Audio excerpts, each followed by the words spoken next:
Var. Şurası. Yusuf sen gel böyle.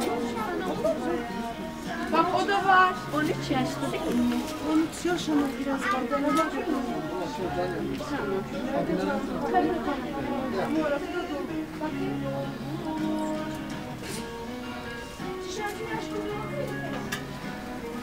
Peki şimdi tamam. Kopsun keten. Keten var. Kop zaten sanırım o kadar yok. Olsun abla.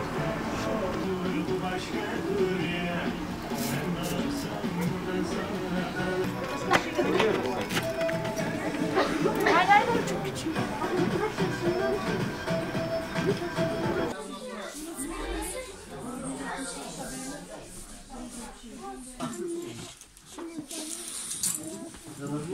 Bir giyelim, bir bakalım, bir giyelim bakalım.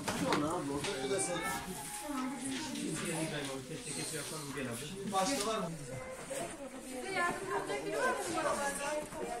Siyah ya da kırmızısını bakabilir miyiz? Bakalım. Nasıl oldu yani?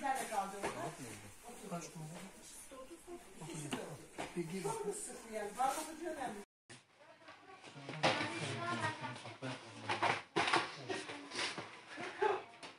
Tamam mı? Yetimler Vakfı Gümüşhane Temsilciliği ve Umut Kervanı İnsani Yardım Vakfı Gümüşhane Temsilciliği olarak bugün Gümüşhane'de ihtiyaç sahibi ve yetim ailelerimizin çocuklarının bayramlık kıyafet ve ayakkabı ihtiyaçlarını karşılıyoruz. Bugün çocuklarımızı giyindiriyoruz. Rabbim katkısı bulunan bütün hayırseverlerden razı olsun. Ne mutlu o insana ki yetimin yüzünde bir tebessüm olabiliyor.